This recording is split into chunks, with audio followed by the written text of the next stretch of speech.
pediram. Pronto. Ainda fico mais inseguro. Não sei se está a gravar ou não, mas olha, pus agora a gravar.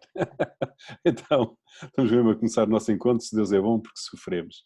Eu estava a dizer que a vida tem muitos momentos de prazer, e ai da pessoa que não saboreia a vida com tudo aquilo que ela tem de fantástico e de bom, prazer sobretudo nas relações humanas, momentos de amizade, o amor, mas depois também os pequenos prazeres da vida, um passeio numa praia, enfim, há tanta coisa, um bom cozido à portuguesa, ah, momentos de plenitude, a amizade com Deus, a intimidade com Deus, tantos momentos de plenitude. Pronto, a vida tem isto e que agradecemos a Deus, que é muito importante e que não podemos esquecer nesta conversa toda, mas depois tem o outro lado também, o outro lado que nós chamamos genericamente sofrimento. Enfim, para a conversa não ficar muito teórica, desculpem lá, mas eu vou-me obrigar a mim e a vocês de recordar algumas situações de sofrimento, pronto, para nós ficarmos mais em contacto com a realidade. Bem, antes de mais nada, o sofrimento físico, desde o entalar um dedo na porta do carro, já vos aconteceu? É horrível. Uh, até situações graves que precisam de morfina para a pessoa conseguir suportar, né? O sofrimento físico. Pois há o sofrimento da solidão, não é? Às vezes é a solidão porque às vezes uma pessoa pode estar mesmo sozinha, outras vezes também podemos sentir muita solidão acompanhados de outras pessoas, né? Quanta solidão às vezes nos casamentos. Há o sofrimento da pessoa estar em baixo e no limite da depressão, não é? Da depressão. Se calhar alguns dos presentes já passaram por isso, outros não. Uma depressão séria mesmo, é tão difícil de perceber para quem não passou, é como se a pessoa tivesse uns óculos escuros e de repente nada dá prazer, não é? O sofrimento da ansiedade também, a ansiedade é aquilo que a gente sente quando sentimos um barulho à noite e achamos que a nossa casa pode estar a ser assaltada, não é? Mas às vezes sentimos ansiedade sem barulhos nenhuns, é uma ansiedade miudinha, que a pessoa acorda já com essa ansiedade terrível. O sofrimento da consciência pesada, coisas que a gente fez e que não devia ter feito, ou coisas que não fizemos e que devíamos ter feito, não é? Uma consciência reta às vezes é um sofrimento terrível. O sofrimento do amor não correspondido, não sei como é que Deus fez isto, que seja possível A gostar de B e B não gostar de A, mas há muito sofrimento envolvido nesta situação. Sofrimento envolvido no trabalho, o peso do trabalho, estão a ver o que é o sofrimento? Vem-me sempre aqui à cabeça mulheres na apanha do tomate, ali no Alentejo litoral, no calor do verão, todas dobradas. Ou então o sofrimento, de não ter trabalho, e hoje em dia tanta gente tem esse sofrimento de não ter trabalho, ou de pensar que pode não vir a ter, ou pode vir a não ter. Pois há o sofrimento dos santos que é o sofrimento por não serem as pessoas boas que gostavam de ser, não é? E às vezes é horrível, e quanto melhor a pessoa é, mais sofre por não ser tão boa como gostava, não é? Há o sofrimento pelo sofrimento dos outros. Às vezes, eu não tenho filhos, não é? Mas quem tem filhos, às vezes diz isso, quer dizer, preferia estar a sofrer aquilo que o filho está a sofrer, preferia que o sofrimento passasse para si, que é tão mau haver um filho a sofrer, quem diz um filho, diz outra pessoa. Às vezes para algumas pessoas o sofrimento de não se gostar de si mesmo, terrível, não é? Há pessoas que não gostam do seu corpo, por exemplo, às vezes uma parte do corpo, não, sei lá, não gosto da minha orelha, ou não gosto da minha sobrancelha, ou não gosto do meu peito, ou não gosto das minhas ancas, ou não gosto, e a pessoa tem que viver todos os dias com aquele corpo, não é? Que é uma maçada, não é? Às vezes não se gosta da própria maneira de ser, às vezes não se gosta da história que se teve, dos pais que se tiveram, etc. Enfim, isto só para fazer aqui um inventário, não é para começarmos a ficar deprimidos, mas pronto, de que é que estamos a falar? Estamos a falar deste lado da vida. Não é o único lado, a vida tem muitas coisas boas, giras, divertidas, de gozo, não é o único lado, mas é um lado muito importante. Primeiro, uma coisa é certa, sofrer é horrível, não é? Espero que não estejam à espera que eu venha aqui dizer que sofrer é bom, vamos todos sofrer, não é?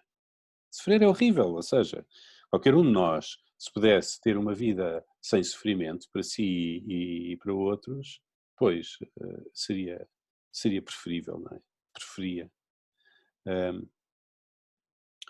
O, nós desejamos a paz, desejamos a alegria de viver, desejamos a descontração, portanto o sofrimento é sempre uma coisa que vem, digamos, contra e que vem destabilizar tudo. Era muito melhor que não estivesse lá, à partida. Qual é que é a questão que eu vou abater? Isto é o meu segundo ponto. O primeiro ponto é acerca do que é o sofrimento, o que é que vamos falar. Segundo, então qual é que é a questão? Eu acho que há duas questões. Primeiro, mesmo que a pessoa não tenha fé, imagina que eu não acredito em Deus, ou nunca ouvi falar de Deus, ou não interessa. Imagina que Deus não faz parte aqui da minha equação. Mesmo que eu não tenha fé, o sofrimento é uma questão em si. E é uma questão que todos os grandes filósofos trataram, não é? Porquê é que temos de sofrer? Qual é que é o sentido? Para que é que isso serve? Portanto, independentemente de Deus, o sofrimento é uma questão em si. De onde é que vem e o que é que se faz com ele? Depois, para quem tem fé, há aqui uma segunda questão, que é a questão religiosa. Se eu acredito que existe Deus, se acredito que ele é bom, que não é um ser sádico, e se acredito que ele tem poder, então como é que ele permite que eu sofra? Enquanto for a sofrer por o chá estar quente demais, ainda vá que não vá, mas quando é sofrimento à séria, como é que ele permite, porque é que ele permite que eu sofra, não é? Ah, portanto, se não existisse Deus, não havia este problema. Ou se existisse Deus, mas ele não fosse bom, também não existia esse problema. Se existisse Deus e ele fosse bom, mas não fosse omnipotente, não tivesse poder, pronto. Seria como uma avó que vê os netos sofrer, mas também não pode fazer nada, portanto, não faz nada. Né? Por causa do sofrimento que existe no mundo, muitas pessoas tiram a conclusão de que Deus não existe. Precisamente por causa disso. Se existisse, não permitiria. Né? Deus não existe. Pelo menos este Deus de que falamos, bom e com poder. Esta é, a meu entender, a questão. E o que é que nós pretendemos aqui com esta reflexão, esta noite? O que é que se pode esperar? O que é que se pode esperar desta noite? Obviamente não podemos pensar que depois aqui de uma apresentação de um jesuíta qualquer iluminado, que a partir de agora vamos deixar de sofrer, não é? Acho que ninguém pensaria isso. Algumas pessoas com esta reflexão pretendem provar que Deus não existe. Outras pretenderiam mostrar que afinal o sofrimento é muito bom. Enfim, nada. Olha, eu pretendo só duas coisas aqui. Primeiro, pretendo mostrar que a ideia de um Deus bom e com poder, que é compatível com a experiência de sofrimento, que não há oposição, ou seja, que a conclusão de que se sofremos temos que ser ateus, ou se existe sofrimento temos que ser ateus, é racionalmente errada, portanto é uma questão um bocadinho mais teórica, mas que gostava de explorar. E depois a outra questão, ver como é que podemos encarar o sofrimento a partir da experiência cristã. Eu, francamente, não consigo falar deste tema como se não fosse cristão, ou nem sequer consigo muito imaginar como é que se fala do tema do sofrimento para uma pessoa que não tem fé. Não sei. Portanto, estou a dar como ponto de partida a experiência cristã, mesmo sabendo que nenhum de nós é cristão, ou seja, estamos aqui em processo de nos tornarmos cristãos, eu pelo menos, não é? No inquérito, se perguntarem se eu tenho religião, digo que sim, que sou da Igreja Católica da religião cristã, mas tenho perfeita consciência de que estou-me a tornar cristão aos bocadinhos. Mas seja como for, a questão que trato em segundo lugar é como é que um cristão pode viver melhor o sofrimento. Então, antes de avançar aqui, duas respostas em relação à questão do sofrimento, duas respostas que acho que merecem a nossa atenção, porque temos alguma coisa a aprender com elas, mas que ultimamente, em minha opinião, elas não respondem ou não dão conta da questão. Então, a primeira resposta é um bocadinho a nossa cultura, a cultura em que vivemos, que é, podíamos dizer assim, generalizando a cultura ocidental, dos Estados Unidos, da Europa, do Canadá, enfim, o mundo ocidental. Não é a cultura mundial, porque embora chegue a todos os lados, se formos à Ásia ou se formos à África, os pressupostos são muito, muito, muito diferentes. Então, como é que a nossa cultura lida com isto? Olha, vem-me sempre à imagem uma cena de um filme dos Monty Python. Os Monty Python é um grupo de comediantes ingleses que eu gosto particularmente, E então, creio que é num filme que eles têm que se chama A Vida de Brian, ou num outro filme que se chama O Sentido da Vida, já não lembro qual dos filmes é que é. Creio que é na Vida de Brian, é A Vida de Brian. Depois tem uma cena de crucifixões. Aquilo é, Brian é um personagem paralelo a Jesus, que nasce ao lado de Jesus e vai acompanhando sempre a vida de Jesus.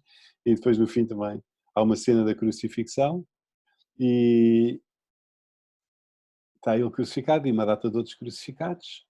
E então começam a cantar na cruz, a assobiar, cantar uma música que é Always look at the bright side of life. Olha sempre para o lado luminoso da vida, para o lado giro da vida. Então vamos assobiar. Pronto. E, portanto, a nossa cultura tem de bom o chamar-nos a atenção para as coisas positivas da vida e para o prazer da vida e o gozo de viver, mas depois em relação ao sofrimento, basicamente eu acho que a resposta é, olha, vamos assobiar para o lado, vamos mandar a bola para fora de jogo o máximo que nós conseguirmos. Por isso é que se faz, em relação à morte, faz-se um silêncio quase total da morte. Os pais não levam as crianças aos cemitérios, mesmo aos hospitais, poupa-se muitas crianças, não se morre em casa, mesmo podendo, muitas vezes morre-se no hospital. Está ali uns sítios para lidar com essa coisa que se chama o sofrimento e com essa coisa que se chama a morte. Vamos tentar viver como se não existisse. Era muito diferente antigamente, onde a morte, mesmo como tema, era muito falada, as pessoas preparavam-se para morrer.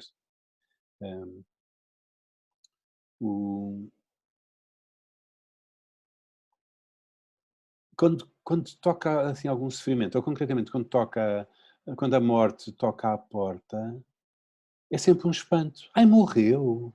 Ah, não é? Parece que é assim uma coisa, embora, digamos, é a coisa mais certa que todos temos na vida, etc, etc, mas depois na prática, quando alguém morre, é sempre um espanto enorme, como quem diz, mas olha o que é que lhe havia de acontecer, não é? Como se não fizesse parte. Alguém dizia que antigamente ninguém sabia como é que os bebés nasciam e toda a gente sabia como é que os adultos morriam. E hoje em dia é o contrário. Toda a gente sabe como é que os bebés nascem, mas ninguém sabe muito bem como é que se morre. Pronto. Estou a falar da morte porque é assim o cúmulo na relação com o sofrimento. Uh, com muita facilidade também tomamos antidepressivos e eu acho que os antidepressivos são muito importantes e às vezes é mesmo essencial a pessoa poder tomar um, mas o sofrimento faz parte da vida, por vezes, não é? E às vezes não é assim tão claro o que é uma depressão do que é um sofrimento. E às vezes o que é um sofrimento por uma vida não ter sentido, em vez de se ir buscar as causas da vida, as causas do sem sentido da vida, muitas vezes atalha-se esta questão com antidepressivos ou com outra forma de escapatórias. Pronto. Então, a nossa cultura, eu já não estou a falar sequer da eutanásia e da lei da eutanásia, porque foi aprovada esta semana, que é a confissão máxima da impotência para lidar com o sofrimento. Isto daqui não se pode tirar nada de bom, não conseguimos lidar, portanto vamos acabar. Pronto. Mas não venho aqui falar de eutanásia. E dizemos já não tem qualidade de vida, porque uma vida com sofrimento não é uma vida que possa ter qualidade. É como a nossa cultura entende esta questão. Eu vou-vos só pedir desculpa e vou fazer aqui uma pausa de 2 minutos, porque há aqui pessoas que não estão a receber o link. Eu estou a ver aqui muitas mensagens. Vou só tentar reenviar o link, se não se importam, está bem? Pronto, e vão pensando um bocadinho nestas coisas até agora. A seguir vou falar do budismo. Um momento só.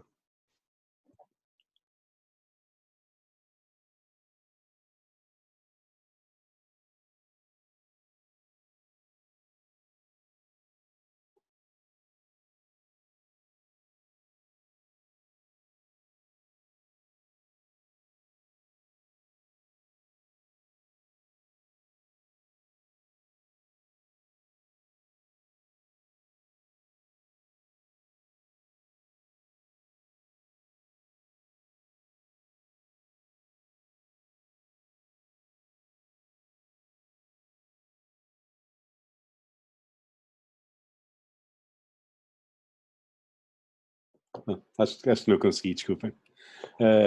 Segunda, mas espero que fique gravado e depois as pessoas podem podem seguir, se valer a pena. Segunda posição, que eu acho que merece imensa nossa atenção, é o budismo. Enfim, eu não sou grande especialista em budismo, mas dentro das várias religiões, depois do cristianismo, se é que o budismo é uma religião, desperta muito interesse e gosto muito de ler e de me informar. Então, a questão do budismo, há quem diga que não é uma religião, que é uma filosofia de vida. A questão do budismo, a questão central é o sofrimento. As 4 nobres verdades, a primeira verdade, tudo é dor. Nascer é dor, morrer é dor, tudo é dor. Segunda nobre verdade, a causa da dor, ou seja, a causa do sofrimento é a paixão. O que é que significa a paixão para eles? Não é estar apaixonado no sentido amoroso. A paixão é o desejo. Ou seja, eu estou a sofrer por estar frio porque eu desejaria que estivesse calor. Eu estou a sofrer de estar sozinho porque eu desejaria estar acompanhado. Pronto. Terceira nobre verdade, é possível suspender a dor suspendendo a paixão, suspendendo o desejo. Esta ligação que me faz sofrer depois, quando as coisas não estão lá. E a quarta nobre verdade é a senda óctupla, a senda com os 8 caminhos, onde depois tem uma série de meios para se conseguir isto. É aqui que entra o yoga, etc, etc. Não é? Então, claro, temos que nos reportar aqui a um outro ambiente cultural, um ambiente cultural com muito, muito sofrimento. Vemos o fundo da questão, o que é? O fundo da questão é que eu deveria subir um bocadinho acima do desejo, entrar naquele estado que não podemos confundir com o Nirvana, porque o Nirvana é para depois, não é?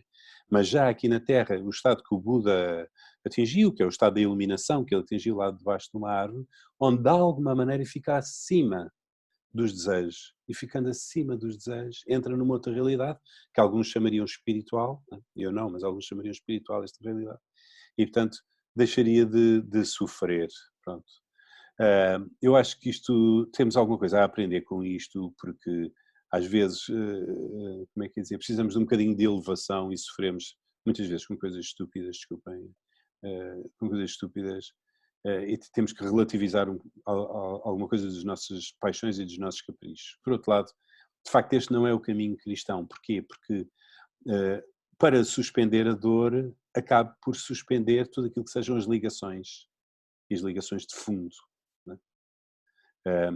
Vejam o caminho de Jesus, com todo o respeito, mas o caminho de Jesus é completamente diferente. Não era um separar-se deste mundo, um ficar acima deste mundo. Jesus era acusado de comilão, era acusado de beberrão. Jesus era um homem das pessoas, estava lá, saboreava a vida, a ver? Não ficava acima de... E por outro lado pagou-lhe o preço, e pagou o preço e pagou o preço também do amor pelo sofrimento. Uma vez disse-me alguém relacionado com o budismo, pois que o ideal deles era o mesmo que o nosso, que era não faças aos outros o que não gostas que te façam a ti, e portanto aqui toda uma linha pacifista, não violenta, etc, etc. Pois, mas é que o nosso ideal cristão não é não faças aos outros, é faz aos outros o que gostavas que te fizessem a ti, o que implica arregaçar muitas mangas e meter-me em muitas maçadas e em muitos trabalhos e pagar o preço deste amor. Pronto. Portanto, estas duas respostas acho muito interessantes, a resposta da nossa cultura e a resposta do budismo. Creio que temos a aprender quer com uma, quer com outra, mas ultimamente parece-me que não respondem à questão de fundo de como estar numa vida a 100%. Quinto ponto, a fé em Deus e a existência de sofrimento. Será que podemos continuar a pensar num Deus bom e todo-poderoso, dado que existe sofrimento? Bem, nós temos que ter muito cuidado com esta expressão de Deus ser todo-poderoso, a omnipotência de Deus. Diz o Padre Vasco Pinto Magalhães, numa expressão que me parece muito feliz, que Deus é omnipotente em amor. Porque, sei lá, o Trump também era todo poderoso, agora felizmente já não tanto, estão a ver. Mas é esse o poder de Deus? Que horror, não quer nada que seja. O que é o poder de Deus? Não é o poder do dinheiro, não é o poder das armas, não é o poder de impor a sua vontade à força. O poder de Deus é o poder do amor, ele é todo poderoso em amor, pronto. Mas tem muito poder. Será que ainda podemos falar de um Deus bom e com poder num mundo onde há tanto sofrimento? Será que o sofrimento do mundo não mostra a incapacidade de Deus ou mais, a inexistência de um Deus assim. Creio que não, vamos lá ver. Creio que é normal não percebermos tudo. Não é? Para quem tem fé, para quem não tem também, mas para quem tem fé, é normal não perceber tudo. Por exemplo, quando eu era miúdo, lembro-me de ir com o meu pai apanhar as vacinas. Havia o BCG. O BCG era uma coisa mais ou menos soft, mas depois havia umas com umas seringas grandes, que eu não lembro, não sei o que era. Acho que eram umas vacinas. Ia lá ao posto de saúde, na Praça de Chile, parece, em Lisboa. E eu lembro de ficar tão desconcertado, de achar que horror, isto é uma coisa horrível. E é o meu pai que me traz aqui. Mas por outro lado eu não podia duvidar que o pai que o pai gostava de mim, estão a ver? Então, o que é que eu estou a dizer com isto? Estou a dizer que é natural os pais fazerem coisas ou permitirem que se façam coisas que os miúdos não entendem. E é normal um miúdo, sendo miúdo, fazer este raciocínio. Pois, eu sou miúdo, portanto, quando eu for crescido, eu se calhar vou perceber. Mas agora, sendo miúdo, não percebo. Ou seja, é, é normal que haja coisas que eu não percebo. Em Deus, e eu acho que a grande coisa que eu não percebo em Deus é precisamente esta, como é que ele permite o sofrimento, não é? O sofrimento do seu próprio filho, já lá vamos, de Jesus, mas depois o nosso sofrimento. Por haver sofrimento, precisamente por causa disto, é que a nossa relação com Deus é uma relação de fé, e só pode ser fé. O que é fé? Fé é confiar, mas eu só posso confiar naquilo que eu não percebo, não é? Ou seja, se não fosse o sofrimento, eu acho que Deus seria óbvio. Tal como a luz, obviamente, vem de uma lâmpada ou do sol, eu vejo a luz e pressuponho que há uma fonte. Deus seria óbvio, como a fonte de todo o bem. Porquê que Deus não é óbvio? Deus não é óbvio por causa do sofrimento. E é por isso que a única relação que eu posso ter com Ele é uma relação de confiança. Às tantas, Jesus, como sabem, tinha imensos seguidores e entre as pregações e os milagres, aquilo era uma festa e uma roda viva de imensa gente a segui-lo. Às tantas, ele começou a falar da sua paixão, da sua morte, e as pessoas começaram a deixá-lo ir-se embora. E irem-se embora. Ao ponto dele perguntar aos apóstolos: vocês também se querem ir embora? Também me querem deixar? Eu acho que ficou ali tudo calado. Pena, os evangelhos não têm os silêncios. Deve ter havido aqui um silêncio grande. E São Pedro disse assim: a quem iremos, Senhor? Só tu tens palavras de vida eterna. Ou seja, ele não disse: não, nós percebemos perfeitamente que o sofrimento vai fazer parte. Não, não disse nada que percebia. Ele só disse que já tinham percebido que era com Jesus, porque ele tinha palavras de vida eterna. Ou seja, ele quando falava, o coração ficava com coisas eternas cá dentro.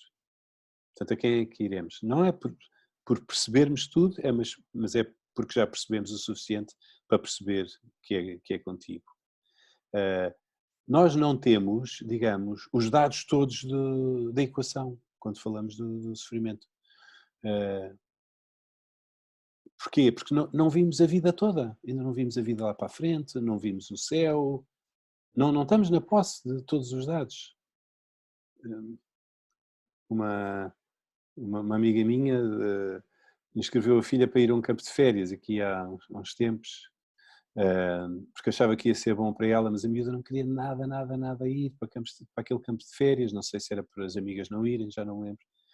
Sei que pediu por tudo para não ir, mas a minha amiga achava que era bom e forçou a ir e foi levá-la ao comboio. Imagino que ela tinha entrado no comboio a chorar. Minha amiga ficou aflita.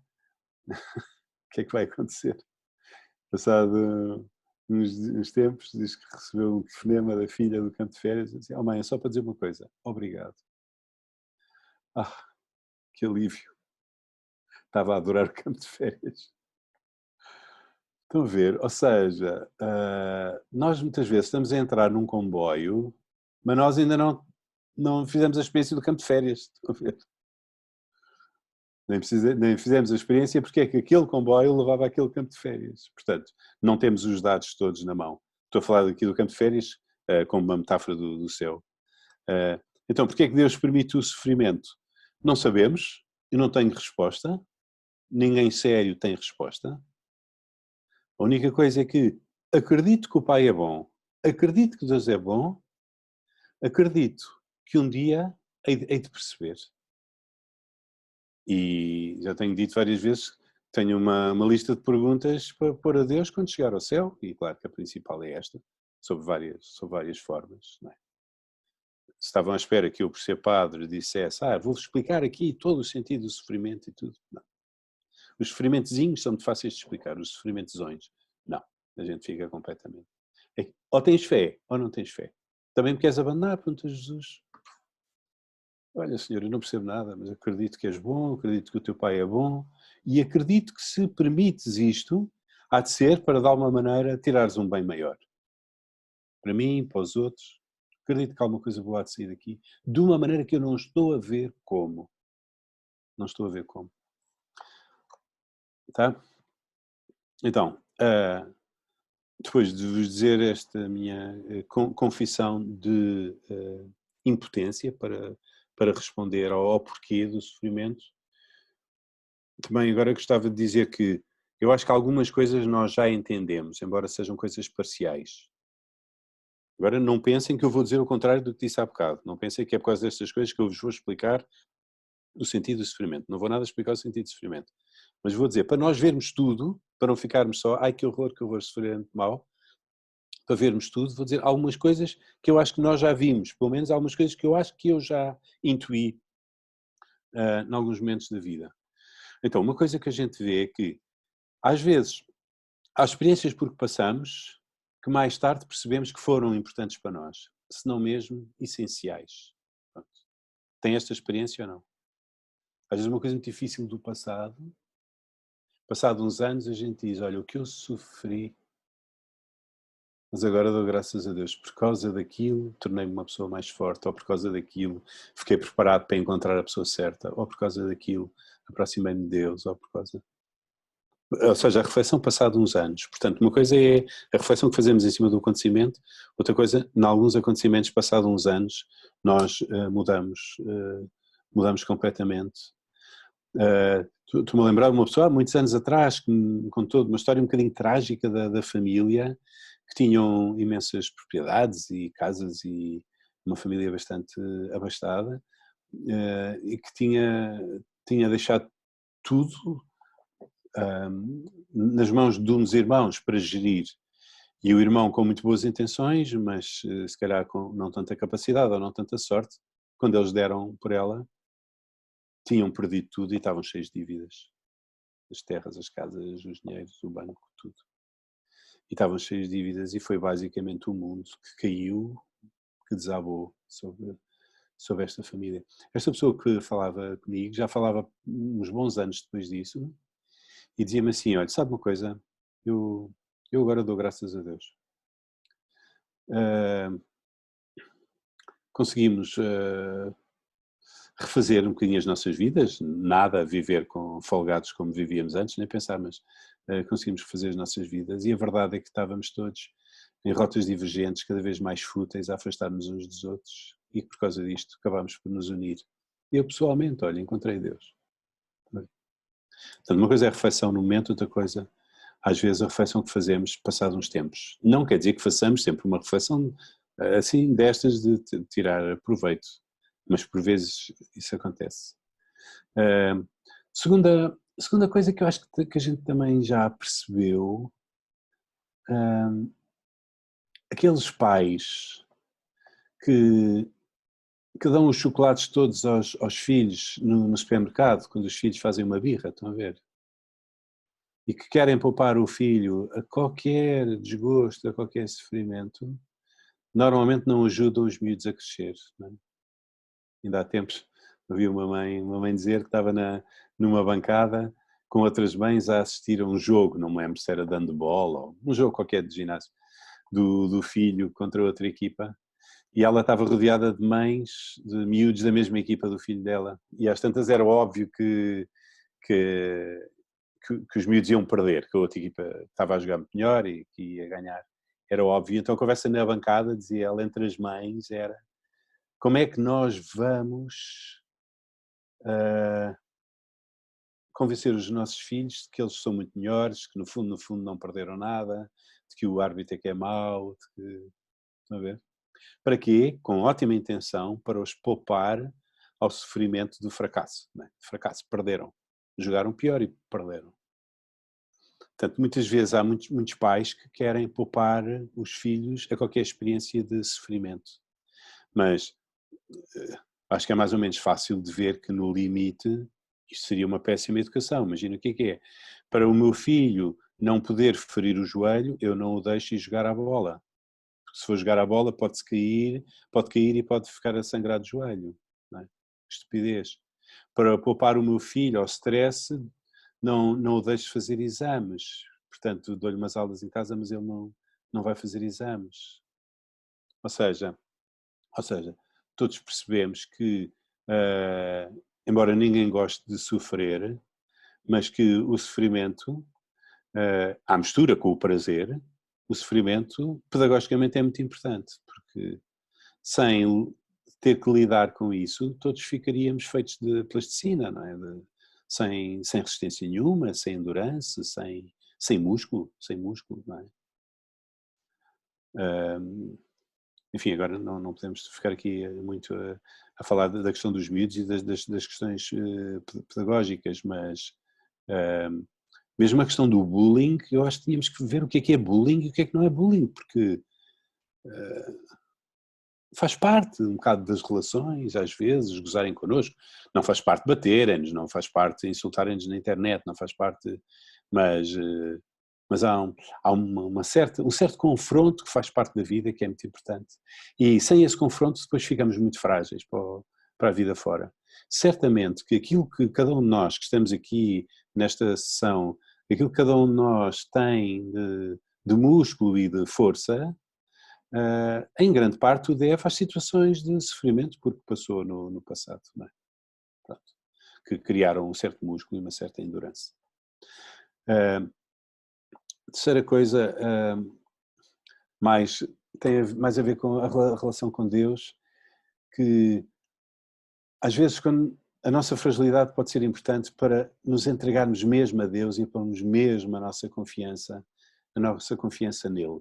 Eu acho que enquanto nós conseguimos controlar as coisas, eu acho que tratamos Deus como mais um bombom da nossa caixa de bombons, mas não o nosso Senhor, o nosso Deus. Não nos entregamos.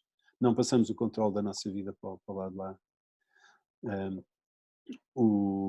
Agora, há pouco tempo morreu uma amiga minha, há muitos anos, situação muito difícil, uma doença oncológica, tinha um cancro no pâncreas. Das últimas vezes que falei com ela, fui ao hospital, dar a comunhão e conversar. Ela uma das vezes disse-me, pois agora é enfermeira ou uma auxiliar, já me disse que era melhor se calhar despedir-me dos meus amigos. E eu perguntei-lhe, pronto, parece-te que está a aproximar o fim, é isso? E ela disse, sim, acho que sim. Eu estava com esperanças e tal, mas agora percebo que não, agora percebo que é o fim. E perguntei, e como é que te sentes? O que é que sentes? E ela disse-me assim, alegria. E eu, desculpa, achei que tinha ouvido mal. Ela disse, alegria por estar com Deus. E ela comigo não fazia cerimónia nenhuma, portanto não havia aqui ponta de ar manso, digamos. Isto era completamente sincero, mas é óbvio que esta alegria é uma alegria sobrenatural, não é uma alegria da natureza humana. A natureza humana, os cancros no pâncreas não dão esta alegria. O que dá esta alegria é quando a pessoa se entrega a Deus e põe a sua confiança total do outro lado. E vem uma paz, e vem uma alegria que nós não podemos produzir enquanto nós controlamos as coisas, mas que podemos viver como dom de Deus. O São Paulo tem aquele texto muito bonito acerca do aguilhão, que nós não sabemos o que era o aguilhão, era qualquer coisa que o fazia sofrer, nós não sabemos o que era. E ele escreveu assim, por 3 vezes pediu ao Senhor que o afastasse de mim, este aguilhão, este problema, esta causa de sofrimento. E por 3 vezes o Senhor me disse, basta-te a minha graça, é na tua fraqueza que a minha força se revela totalmente. E continua ele, portanto prefiro gloriar-me das fraquezas, das dificuldades, das afrontas, porque quando me sinto fraco, então é que sou forte. Mas claro, não é humanamente forte, não é a pessoa forte que pode tudo, é a fortaleza sobrenatural, é uma outra coisa. Por vezes percebo isto, tenho visto noutros esta experiência, um bocadinho também, um bocadinho em mim, esta experiência. Outra experiência também, uma vida só de sucessos e de coisas a correr bem, facilmente nos desumanizaria, acho eu. Aconteceu-me nos meus inícios de padre, no COPAV, tive que lidar com algumas situações muito, muito difíceis, coisas relacionadas com dinheiros. Foi uma das coisas que eu tinha pedido a Deus, eu era tão novo e tão inexperiente, uma das coisas que eu tinha pedido a Deus é que Ele me poupasse a grandes problemas de dinheiro. Mas, enfim, sem ser por culpa de ninguém, de repente tínhamos uma dívida ao Estado, mas uma coisa com um número de zeros absolutamente incalculável. Bem, reuniões no Ministério das Finanças, Plano Mateus, enfim, imensas coisas. Mas aquilo foi terrível, passámos uns anos aflitos com reuniões diárias acerca de letras, quando é que vence a letra, que era uma linguagem que eu mal conhecia. Pronto. O facto é que tivemos muitas pessoas que nos ajudaram, tivemos sorte, tivemos pessoas que nos ajudaram a tomar as decisões certas e às tantas passámos de super pobres para bastante confortáveis a nível de dinheiro, para não dizer que eu não sabia o que é que havia de fazer ao dinheiro.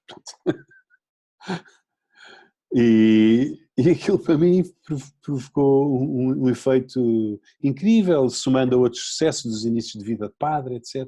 Só sei que eu às tantas disse assim ao meu diretor espiritual: eu acho que eu posso tudo. Então, o que é que é? Eu disse esta frase: eu acho que eu posso tudo. Ele olhou para mim e disse assim: isso é muito preocupante. Isso é muito preocupante. Uma pessoa achar que pode tudo é muito preocupante, e claro que era preocupante. Eu próprio estava preocupado, por isso é que eu lhe disse isso a ele. Se a nossa vida fosse só facilidades, às tantas ficávamos com o rei na barriga, insuportáveis, insuportáveis. E desumanos em relação aos outros. E a mim aconteceu, numa outra fase da vida, não consegui perceber muito as dificuldades das outras pessoas. Achar, desculpem o termo, achar que mas mariquices, estão a ver? Vai-se abaixo com uma facilidade, que disparate, estão a ver? Pronto. Santo Inácio, quando fala das causas da desolação espiritual, diz várias causas, a primeira, claro, é por culpa nossa, mas diz que uma das causas pode ser Deus permite que sejamos desolação no sentido de não sentirmos a proximidade de Deus. Deus pode permitir isso para nosso bem, para nós tomarmos consciência de o que somos e até onde é que chegamos sem o seu amor e sem a sua graça. Pronto. Para não perdermos o contacto connosco mesmos, não perdermos a consciência de quem somos nós próprios. Pronto. Outra experiência também que tenho tido e que é o contrário disso, que é depois de passarmos por dificuldades, às vezes parece que é mais fácil percebermos as dificuldades das outras pessoas. Não é? Ainda há tempos posso de uma pessoa com depressão ouvir outra pessoa que nunca teve nada disso dizer a depressão, a pessoa tem é que sair de casa, tem que... E eu disse, não sonhas o que é uma depressão? Eu nunca tive nenhuma depressão à sério, tive um bocadinho de depressão quando deixei de fumar e tive de tomar antidepressivos. E esse bocadinho já deu para perceber um bocado eventualmente o que é que poderá ser. É uma coisa terrível, não é? Mas, ou seja, as nossas experiências de sofrimento, se forem bem aproveitadas, podem levar-nos a estarmos mais sensíveis para com as outras pessoas. Outra nota também acerca da deficiência. A deficiência é uma coisa terrível. E claro, a nossa sociedade, mais uma vez, com a lei do aborto e as amniocenteses e isso tudo, agora mal haja aqui a possibilidade de haver alguma deficiência, os médicos são os primeiros a aconselhar que se interrompa a gravidez, ou seja, que se mate o bebê. Claro que um bebê deficiente acabou a vida, tal como eu a tinha, e agora começou outra vida diferente. Eu acho que pode ser uma coisa heroica, receber um bebê com deficiência. Mas, por outro lado, atrás disso podem vir imensas graças, e graças de humanização para a família e à volta. Dou-vos aqui só este exemplo. Tenho vários amigos que têm filhos com trissomia 21. E um deles, estavam os vários irmãos e o Vasquinho, com trissomia 21, a chorar. Eles estavam a discutir, estavam todos a discutir, e o Vasquinho a chorar. E a mãe dizia: Vasquinho, que estás a chorar? E um dos irmãos dizia: ele está a chorar porque ele precisa de amor, mãe, ele precisa de amor. E ele: ai, claro, tens toda a razão. Chamou o Vasquinho, começou a dar beijinhos, a dar abraços no Vasquinho, mas o Vasquinho continuava a chorar. E disse esse outro irmão: não, mãe, não é isso, ele precisa de amor entre nós, porque nós estamos a discutir uns com os outros. Ele ficou a pensar: então vamos dar um abraço, todos nós. E ela e os outros irmãos pararam de discutir, deram um grande abraço e o Vasquinho todo radiante. Estão a ver o que é a humanização? Tenho visto isso em tantas famílias, em tantos ambientes, a propósito de uma deficiência, mas eu não estou a dizer que a deficiência é bom, não estou a dizer que a deficiência é bom, estou a dizer que não há nada puramente mau e que às vezes de uma coisa muito má ou muito negativa podem vir coisas muito positivas. Li agora, deixem ver que horas são. Não, pronto. Li uma história engraçada de um padre em Espanha, mas não vou ler. Um padre que foi ordenado padre há poucos meses, há menos de um ano, e que morreu agora tragicamente numa explosão. Mas então ele tinha, pouco tempo antes de morrer, tinha contado a sua história da paróquia onde ele tinha ido, substituir um padre que estava lá há 30 anos, com dificuldade para ser aceito pelas pessoas. Contou a sua experiência de um casal que veio ter com ele, com um filho deficiente, também com trissomia, o filho a pedir para ser acólito, para o ajudar na missa. E ele: ai meu Deus, já estou tão aflito para ser aceito nesta paróquia, já tenho tantas coisas em que pensar, agora mais um miúdo com trissomia. Mas o miúdo agarrou-se muito às pernas dele e ele não conseguiu dizer que não. E ele conta depois nesse texto que escreveu como, a partir daquele miúdo com trissomia, no altar as relações começaram a mudar e as pessoas a relacionar-se de uma maneira diferente. E ele próprio a perceber o altar e a perceber a missa de uma maneira completamente diferente, a partir do miúdo e da pureza deste miúdo. Outra nota também de algumas coisas que já entendemos, que às vezes o sofrimento pode ajudar a desmontar falsos tesouros, ou seja, coisas onde a gente pôs a nossa confiança, mas que são coisas frágeis, e às vezes, ao perdermos essas coisas frágeis, ficamos completamente desorientados, mas podemos ser levados a pôr a nossa segurança em qualquer coisa realmente muito mais segura, e esses falsos tesouros serem desmontados. Há um filmezinho engraçado na internet que se chama O Tapete, The Rug, R-U-G, o tapete, onde vê-se uma pessoa que tem um tapete no chão e esse tapete diz dinheiro, e a pessoa vai para cima do tapete, fica todo confiante: dinheiro. Mas às tantas o tapete sai debaixo dos pés e a pessoa cai para trás. Pronto. Mas depois vê um outro tapete que diz saúde. Pronto, vai pôr os pés nesse tapete, saúde, eu estou bem, estou com saúde. De novo, o tapete sai debaixo dos pés e a pessoa cai. Depois, estão a ver, vai passando tapete em tapete, tapete em tapete. Depois às tantas há um que diz Deus. E põe-se lá e pronto, e aí fica seguro. Só que depois aparece um tapete ao lado que diz economia e vê o gráfico da curva a crescer da economia e não resiste a pôr um pé no tapete da economia, pronto, lá dá outro trambolhão. Ou seja, grande parte da vida consiste em nos desenganarmos. Não é que a saúde não seja muito boa, não é que o dinheiro não seja muito importante, não é que... É tudo muito importante, mas nada disso é o absoluto. Ou seja, nós não podemos pôr aí em nenhuma dessas coisas a nossa segurança de fundo. Eu estou bem porque estou com saúde, eu estou bem porque tenho dinheiro, eu estou bem porque gostam de mim, estou bem porque tenho trabalho. Porque seria sempre uma segurança muito, muito frágil. Por isso, muitas vezes, quando o tapete nos sai debaixo dos pés, isso pode significar coisas muito diferentes para pessoas diferentes, Igual nunca fico. Posso ficar mais agarrado ao essencial ou, pelo contrário, posso ficar amargurado, a dizer mal da vida, irritado comigo e com os outros, etc, etc. Última nota destas pequenas coisas que já me têm passado pela cabeça acerca do sofrimento. Uma outra nota é que uma coisa é o sofrimento, outra coisa é o desespero. Ou seja, há muitos tipos de sofrimento diferentes. Como homem, acho sempre interessantíssimo ouvir os relatos das mulheres que têm bebés e como é que foi o parto. E quando tenho confiança, faço imensas perguntas, porque gosto imenso de saber.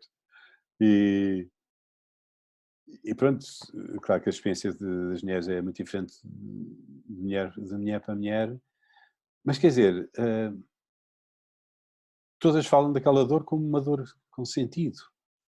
Uma vez tive uma conversa um bocadinho estranha com uma mulher que tinha tido uma gravidez histérica. Sabe o que é uma gravidez histérica? A pessoa acha que, portanto, a barriga cresce, fica sem período, mas não tem nada lá dentro.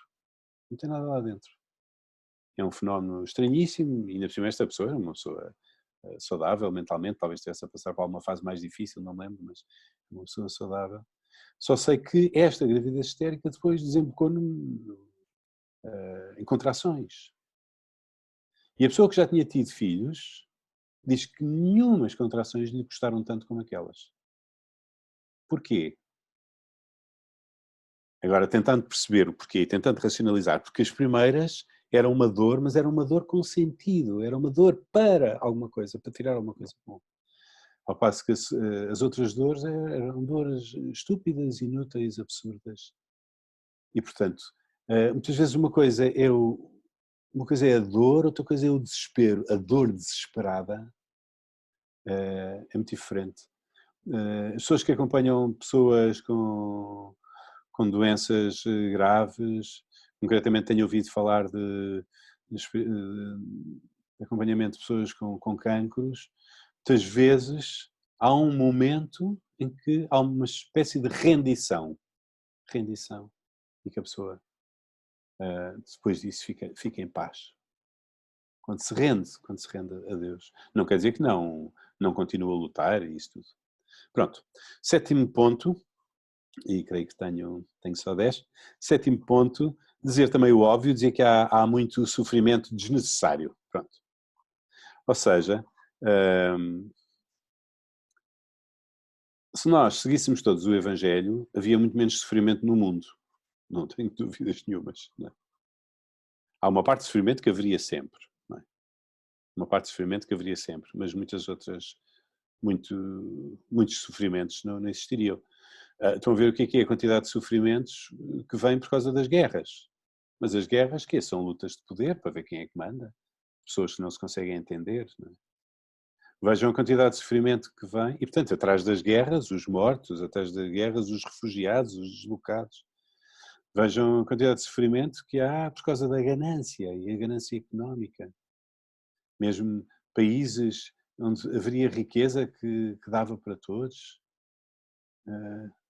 O sofrimento brutal de pessoas que veem morrer os filhos por não terem que comer.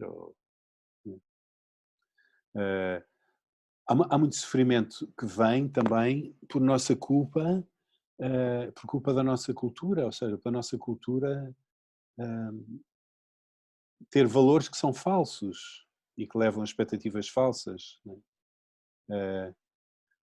Por exemplo, alguns falsos valores da nossa cultura em relação ao amor levam a que haja imensa gente sozinha na nossa civilização ocidental. Imensa gente sozinha. Nós temos índices de solidão impensáveis em qualquer outra civilização mundial, antes ou depois. Mas isso tem muito a ver com o quê? Com imensas coisas. Bem, a vida é difícil, mas também a vida é difícil porque se nós estamos entre os 10% mais ricos da população mundial, como é que a vida é difícil? Se calhar é difícil porque nós achamos que ela devia ser fácil. E se calhar achamos que o casamento era só encontrar a pessoa certa, que a partir daí, pronto, casaram, foram muito felizes e resolveram-se os problemas todos e a outra pessoa vai tapar todos os meus buracos afetivos. Ou se calhar passámos não sei quanto tempo a dizer eu tenho direito a ser feliz, eu tenho direito a ser feliz, talvez. Ou seja, Não é que Deus não quer que sejamos felizes, que entremos neste caminho de humanização, mas estou a dizer que há muitos pressupostos da nossa cultura ocidental que levam, de facto, a doses de sofrimento brutais. E um grande pressuposto é a liberdade individual, não há outros valores, é cada um. Ninguém chateia ninguém, ninguém pisa o quintal de ninguém, mas cada um tem direito a seguir o seu caminho. Pois, tem este direito todo, só que depois fica sozinho.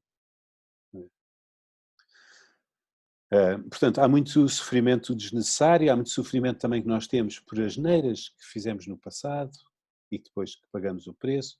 Às vezes, na altura, quando se fazem certas coisas, é tudo muito bonito, mas depois começam a aparecer as faturas, e há pessoas que passam o resto da vida a pagar faturas.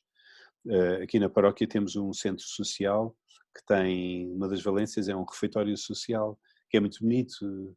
Eu costumo dizer que é a sala de jantar, sim, da cidade, para aqueles que não têm onde comer.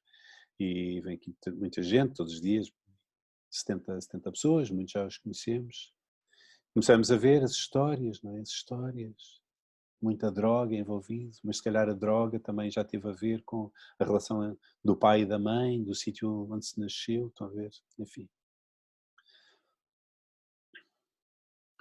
Podemos dizer, mas então como é que Deus permite? Como é que Deus cria o mundo e permite que haja guerras nesse mundo? Deus não poderia fazer com que os homens não pudessem fazer guerras? Podia, tirando a liberdade. Mas se Deus me tira a liberdade, eu não posso fazer guerras, mas também não posso ter amigos. Há quem diga que foi o principal erro de Deus, o grande erro de Deus foi criar seres livres, não criar marionetas que seguissem o seu software, o seu programa de computador. Que o grande erro de Deus foi dar-nos liberdade. Depois, Jean-Paul Sartre, o filósofo francês, chegou mesmo a dizer: estamos condenados a ser livres, condenados. É uma espécie de destino, um fado. Temos que ser livres. Pois, se calhar é a nossa miséria, a nossa liberdade, mas também é a nossa grandeza. É aquilo que nos aproxima de Deus. Podermos amar, podemos construir, podemos ser criadores da história.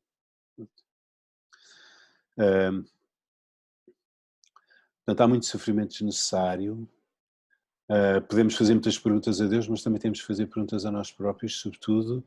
E isto aqui, para mim, a coisa mais misteriosa do sofrimento é como é que a coisa que eu mais detesto, que é o sofrimento, acaba por ser eu, em grande parte, a criá-lo. Ou seja, atiramos as culpas a Deus, mas em grande parte somos nós. Que estragamos a vida dos outros, pela nossa carantonha de manhã, quando saímos de casa, estão a ver? Enfim, tantas outras maneiras. Ora, muito bem. Então, a ver.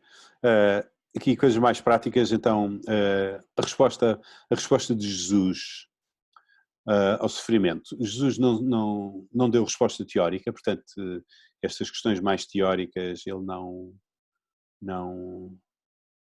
tratou do assunto a nível teórico, tratou do assunto a nível prático.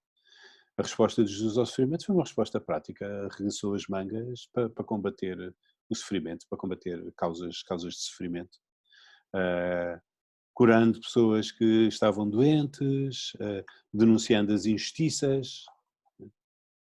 Sabeis como os chefes das nações as governam com o seu poder e os ricos fazem exercer o seu poder sobre os mais pobres.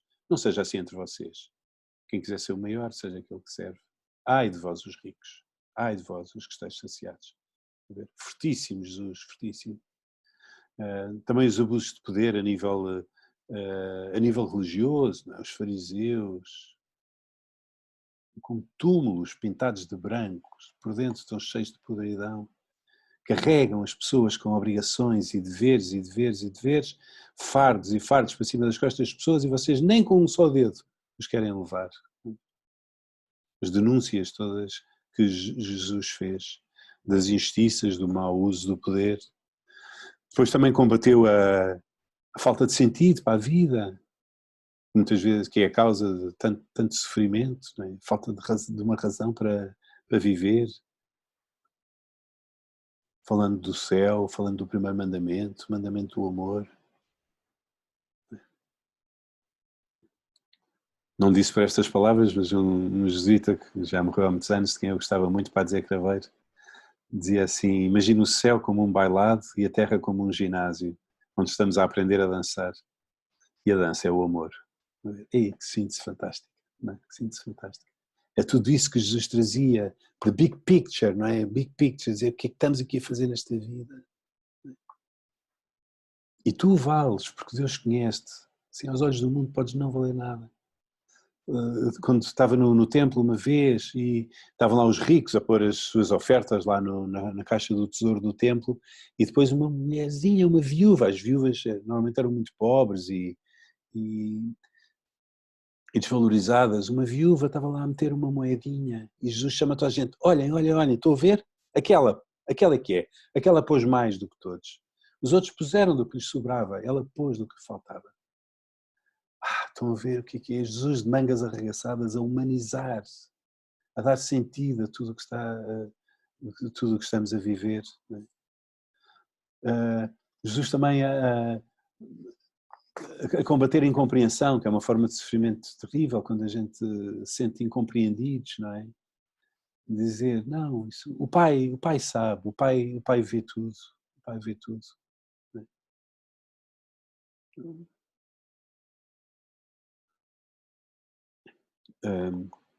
Bem, portanto, de tantas maneiras, todo o trabalho de Jesus foi um arregaçar as mangas em relação àquilo que desumaniza e àquilo que traz sofrimento. A resposta prática de Jesus, e não só dele, mas depois a convidar pessoas a seguirem-no e a arregaçarmos as mangas, a construir o reino. O que é o reino? O reino é um mundo onde os homens reconheçam que têm um pai que os ama e se tratem como irmãos uns dos outros, pronto, o reino de Deus, que só estará completo no céu, mas que já começa aqui na terra. E, portanto, quem quer ser cristão e católico não é só ir à missa e comungar e fico muito contente porque Jesus entrou no meu coração e tapou aqui um buraquinho. Não é só isso, é aceitar o convite de Jesus para o seguir e para construir um mundo mais justo. A resposta prática ao sofrimento. E por isso é que nós vemos a Igreja em todos os sítios do mundo onde está, há sempre obras sociais. Hospitais psiquiátricos, centros de dia, lares, uh, sei lá, 1001 obras sociais. Mas porquê? Há um plano da Igreja? Não, não há plano nenhum. Mas é automático. Começamos a aproximar de Jesus Cristo, começamos a virar para os outros, a querer fazer coisas, a querer mudar a sociedade, a querer intervir, etc, etc. Pronto. Segunda resposta de Jesus, uma resposta afetiva. Não é só o nível prático. Até porque há muitas coisas que nós não mudamos no sofrimento dos outros e no nosso. Diz Jesus, se alguém quiser seguir-me, toma a sua cruz e siga-me. Claro, enfim, podíamos ficar aqui muito tempo a falar desta frase, o que é que significa tomar a cruz. Não é só não é só tomar o sofrimento, eu diria que tomar a cruz é toma a sério as suas entregas, não é? Toma a sério o seu casamento, toma a sério o seu desempenho profissional, toma a sério o seu empenhamento político, toma a sério as suas entregas, né? O seu sacerdócio. Mas, por outro lado, tomar a cruz é também tomar aquela cota parte de dor que nos vem cair nos braços e que não conseguimos mudar. O que é que eu faço com isso? O que é que eu faço com a dor que eu não consigo mudar? Uno-me à paixão de Cristo. Uno-me, pronto. Dizia São Paulo, completo em mim o que falta à paixão de Cristo. Algumas pessoas dizem, que maçada, entramos numa igreja, vemos um homem crucificado, devíamos ver Jesus a dançar, como nas bodas de Caná, estão a ver? Pois, se calhar às vezes o ambiente nas igrejas é um bocadinho pesado mais, mas ainda bem que a pessoa entra numa igreja e veja um homem numa cruz, porque se visse um homem a dançar, não é? Imagina que eu fui desempregado, que eu perdi o emprego, fui despedido. Entro numa igreja, vejo Jesus a dançar, olha, bom para ti, bom para ti, também. Muito gostava eu de dançar, mas estou aqui. Estão a ver? Então o que é que significa a cruz de Jesus? A cruz de Jesus é que ele foi lá ao fundo, do fundo foi rapar o tacho. Foi lá ao fundo. O que quer que estejas a viver, podes vivê-lo comigo, não tens que viver sozinho. Podes vivê-lo comigo. E não é só comigo numa união afetiva, é tal como A cruz foi para mim porta de passagem para a ressurreição, assim também, vem comigo, agarra-te comigo, vamos os dois nesta viagem. Vamos os dois nesta viagem. E tal como eu vivi a minha cruz como amor, como entrega, ninguém tem maior amor do que aquele que dá a vida pelos amigos, assim também convido-te a fazer o mesmo unido à minha paixão. Faz das tuas dores amor, faz das tuas dores entrega. E por isso ah, muitas vezes pensamos nisto, quando temos um sofrimento, entregá-lo. Olha, vou entregar este sofrimento pelos padres que estão em situações de dificuldade, vou entregar este sofrimento pelo Santo Padre, pelos que estão atacados por vezes por tantos lados, vou entregar este meu sofrimento para aqueles que sofrem no hospital sem esperança, etc, etc. É unido à paixão de Cristo, fazer dos sofrimentos atos de amor. Pronto. Último ponto. Então, aqui algumas coisas práticas. Na prática, como viver o sofrimento para um cristão. Tenho aqui sete pontos, assim, rápidos. A primeira coisa, em relação ao sofrimento, o primeiro ponto seria mudar o que pode ser mudado. Não é? Mudar o que pode ser mudado. Imaginem, eu estou com dores no músculo, o meu primeiro pensamento, acho eu, não deve ser pronto, agora vou-me resignar. Não, o primeiro pensamento, olha, vou tentar ir ao médico, ver o que é que se passa, não é? Há uma pessoa na minha cidade que está com fome, o meu primeiro pensamento não é esta pessoa tem que se resignar. O meu primeiro pensamento é como é que a gente vai resolver a questão da fome desta pessoa. Pronto. Portanto, a primeira coisa, em relação ao sofrimento, a primeira atitude cristã é tentar combatê-lo e tentar mudar, como Jesus fez. A segunda coisa, fazer atos de fé quando estou a sofrer sem perceber. Atos de fé neste sentido. Se Deus permite que isto venha ter comigo e se eu não consigo mudar, é porque alguma coisa boa há de sair daqui. Mas isto que eu estou a dizer não é a conclusão de uma observação minha, é um ato de fé puro. Eu acredito que se não se pudesse tirar nada de bom, Deus não permitiria. Se Deus permite, alguma coisa boa há de sair daqui. Estão a ver que isto faz com que eu entre logo dentro do sofrimento de peito feito. É completamente diferente. Não entra assim, entra assim, não é? Antigamente falava-se muito, uma expressão que hoje em dia deixou de se utilizar, que é a vontade de Deus. Quando vem uma doença, por exemplo, a pessoa dizer, pronto, olha, é a vontade de Deus.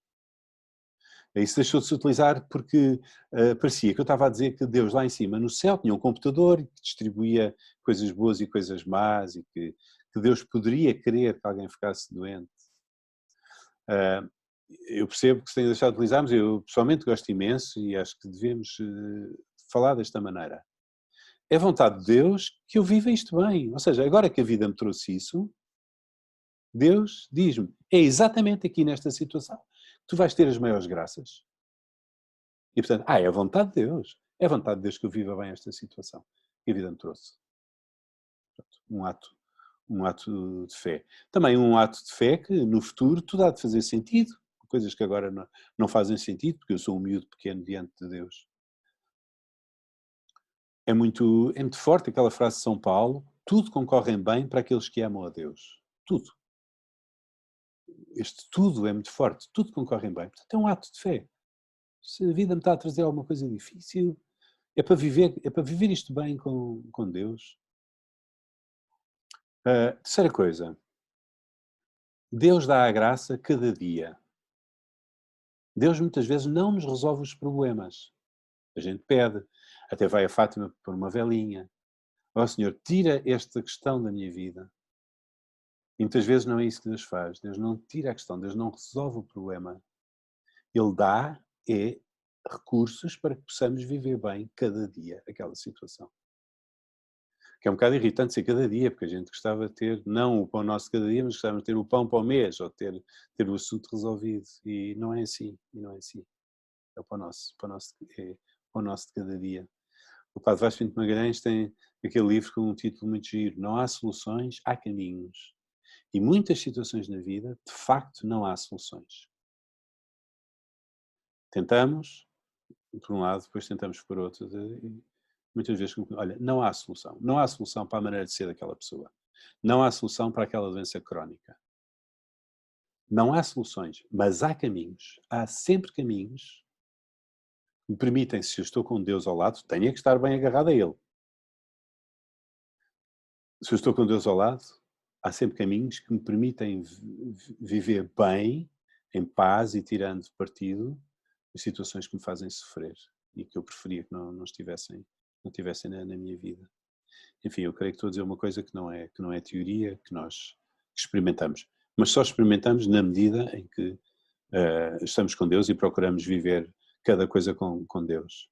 Não é só Deus ser um vago patrocinador da minha vida, é viver de facto no dia a dia, alimentando da sua graça. Quarta atitude para viver bem no sofrimento: procurar o bem escondido em cada situação de sofrimento. Ou seja, não ter esta pergunta, porquê é que isto me havia de acontecer a mim, mas ter a pergunta, o que é que eu posso tirar daqui? O que é que eu posso tirar daqui de bom? Não há nada na vida que não ofereça oportunidades. Não há nada puramente mau que não ofereça oportunidades. Pelo menos oportunidades de proximidade com Deus, oportunidades de compreensão, maior compreensão para com os outros, etc, etc, etc. Agora, cuidado. Se eu me instalo na queixa, no coitadinho de mim, então aí não há nada. Então aí eu não posso tirar nada. Porque eu, quando recuo para essa posição da vítima queixosa, já estou a fechar as portas a tirar alguma coisa de bom daquilo que a vida me traz de difícil.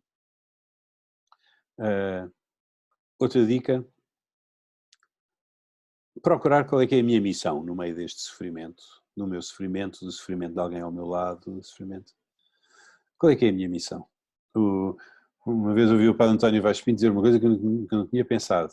Ele dizia, estar doente é uma missão.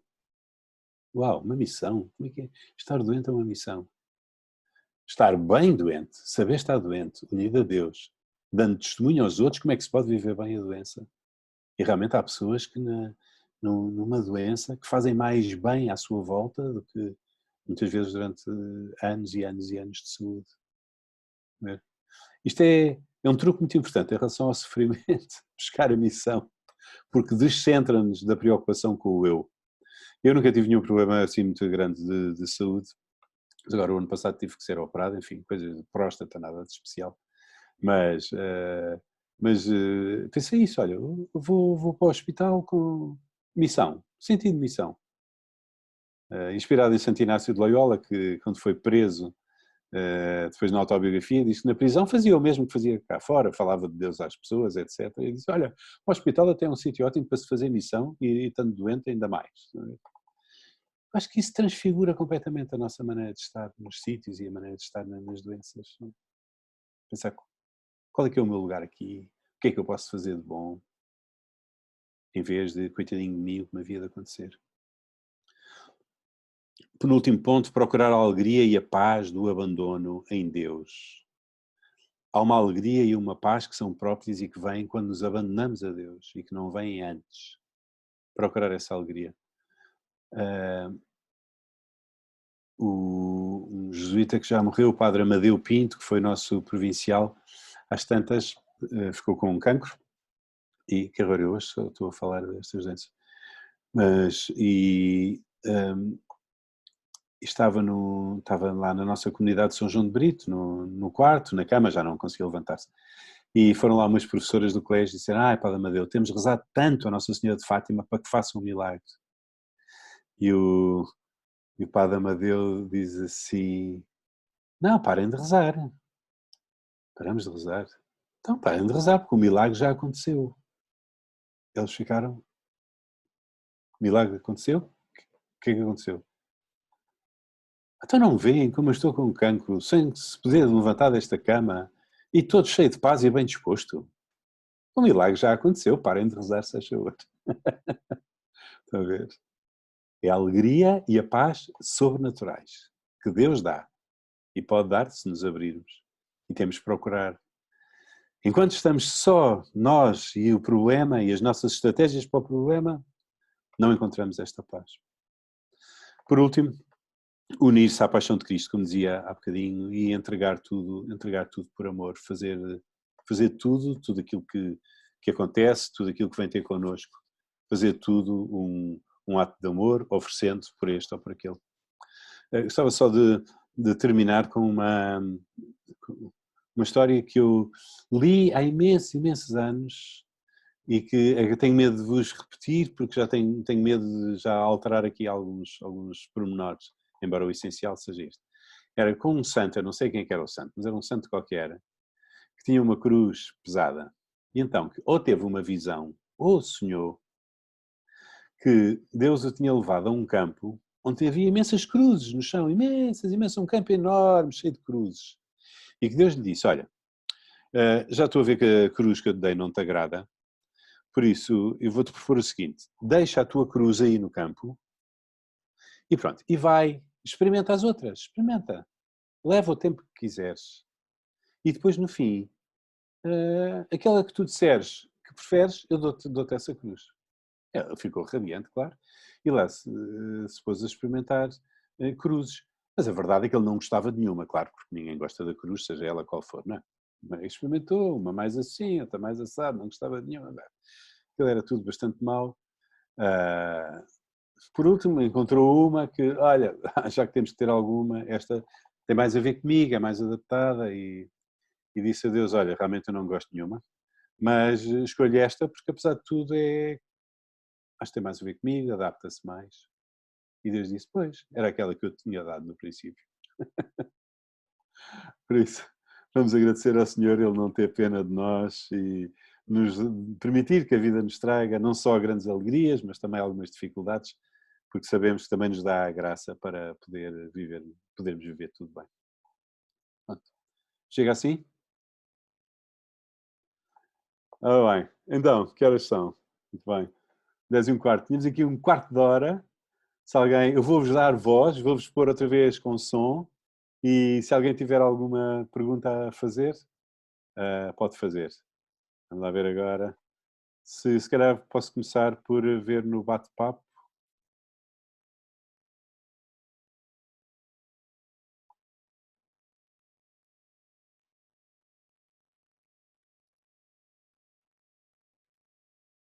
Bem. Já tem som ou não? Não. Ainda não estou a ouvir ninguém.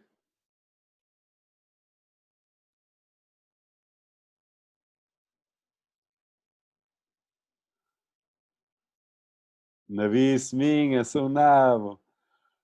São Nabo e agora estou a sofrer. E estou-vos a fazer sofrer. Ora bem, desativar o som. Não. Então olha. Então olha, tenham paciência. Quem tiver questões, ponha por escrito no bate-papo, está bem? Não estou mesmo a conseguir ativar o som. Sou o Nabo. Sr. Padre, uma questão. Qual é a importância da oração no meio do sofrimento? Claro, essencial. Agora, quando dizemos oração, não é só fazer, desculpem, umas rezas, fazer aqui uns atos religiosos. É a oração que é o grande meio de união a Deus. É na oração mas tem que ser com calma. Mas é na oração que eu ganho forças, é na oração que eu vejo a coisa por outro lado. É na oração, muitas vezes, que Nosso Senhor me dá a inspiração do que é que devo fazer. É na oração que Ele me dá paciência e relativização. Esta pergunta é completamente certeira. Eu diria que a oração é o essencial. Deixa-me lá ver aqui.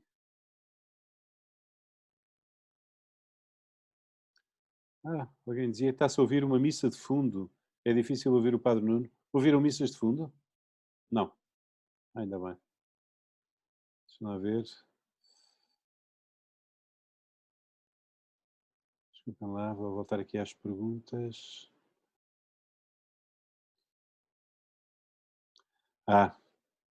Claro, que uma pergunta muito importante da Concha. Como se pode ajudar a viver bem o sofrimento a quem não tenha fé? Pois eu comecei por dizer no início que eu tinha muita dificuldade de falar deste tema fora de um enquadramento cristão. Pois, quer dizer, eu acho que a coisa mais importante quando alguém está a sofrer ao nosso lado, seja com fé ou seja sem fé, é nós estarmos lá com a pessoa. E eu acho que muitas vezes, na nossa presença ao lado da pessoa, também vai um bocadinho da presença de Deus. Então, quando a pessoa sabe que nós temos fé, mesmo não estando sempre a rezar ou a falar, portanto, eu diria a primeira coisa é a presença, a solidariedade. Cuidado com as frases feitas, sobretudo para quem não tem fé, frases muito religiosas e muito beatas, não só não ajudam, como normalmente desajudam muito. Ah, Outra pergunta,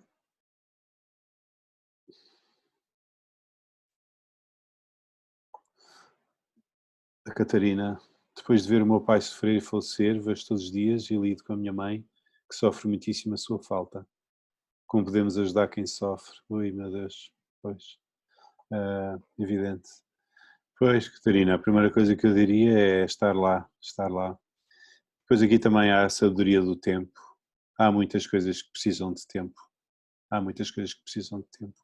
São os lutos precisam de ser feitos. Não é? Normalmente, menos do que 4 estações para um luto de alguém próximo, menos do que 4 estações não chega. É preciso passar por 4 estações, diziam os antigos.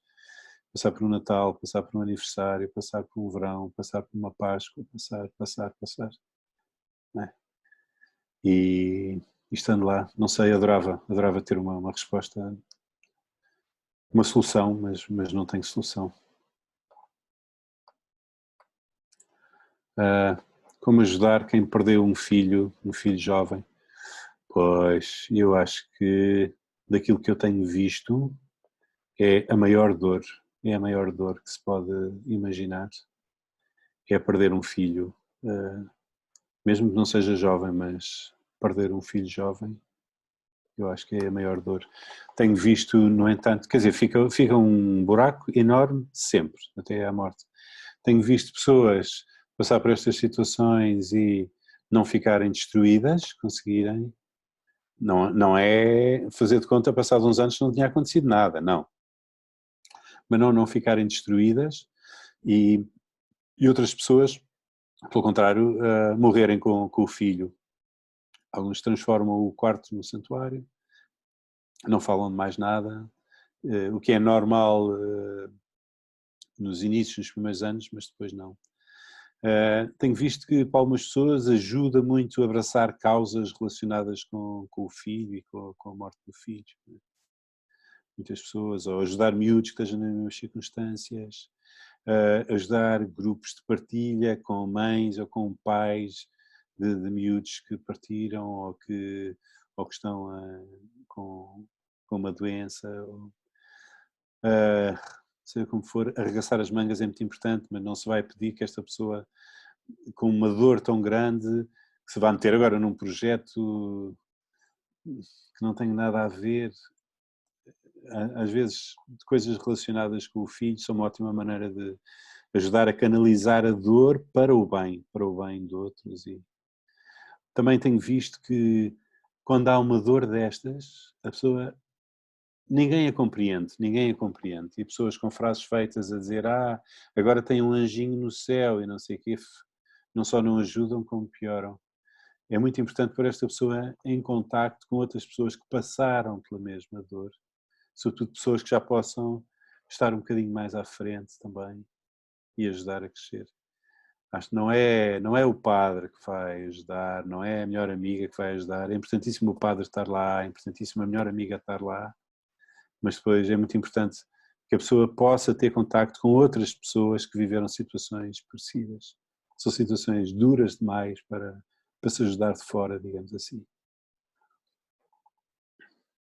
Como preparar uma conversa com quem sabemos que só vê o ponto negro da toalha.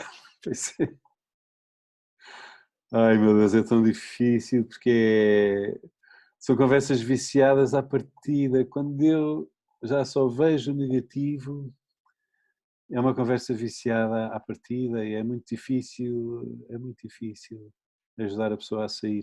No entanto, o amor pode tudo. Porque é que a pessoa só vê o negativo? Só vê o negativo porque teve uma grande dor no passado, só vê o negativo porque não se sente amada. Porquê que a pessoa só vê o negativo? Optar com uma depressão clínica mesmo, que só vê o negativo, estão a ver? Tem que ir um bocadinho às raízes, acho eu. Bem, e acho que cheguei ao fim das questões. Olha, peço imensa desculpa não vos ter dado voz. Eh, Normalmente tenho uma pessoa que trata destas coisas todas técnicas, mas hoje não, tive que ser eu e, portanto, olhem, ficaram assim, concretamente. Custa muito tê-los silenciado no início e não ter conseguido agora voltar a dar voz. Mas só rezar aqui um Pai Nosso, por todas as pessoas que à nossa volta passam por situações mais difíceis, também por aqueles de vocês que estejam a passar por algum momento mais difícil na vida. Pedir que o nosso Pai, que tudo pode, que, que dê a essas pessoas força para viverem bem, de cabeça erguida e em paz, aquilo que a vida lhes está a trazer. Pai nosso, que estais nos céus, santificado seja o vosso nome. Venha a nós o vosso reino, seja feita a vossa vontade, assim na terra como no céu. O pão nosso de cada dia nos dai hoje. Perdoai-nos as nossas ofensas, assim como nós perdoamos a quem nos tem ofendido. E não nos deixeis cair em tentação, mas livrai-nos do mal.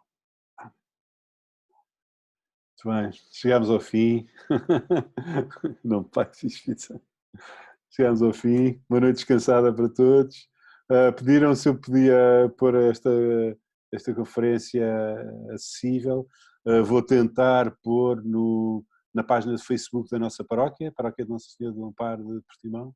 Tem uma página de Facebook que nós também usamos para transmitir as missas de domingo. E, portanto, olha, eventualmente, pode ser que a coisa fique lá. Um grande boa noite para todos e muito obrigado pela vossa paciência e pela vossa atenção e vamos ajudando uns aos outros. Boa noite.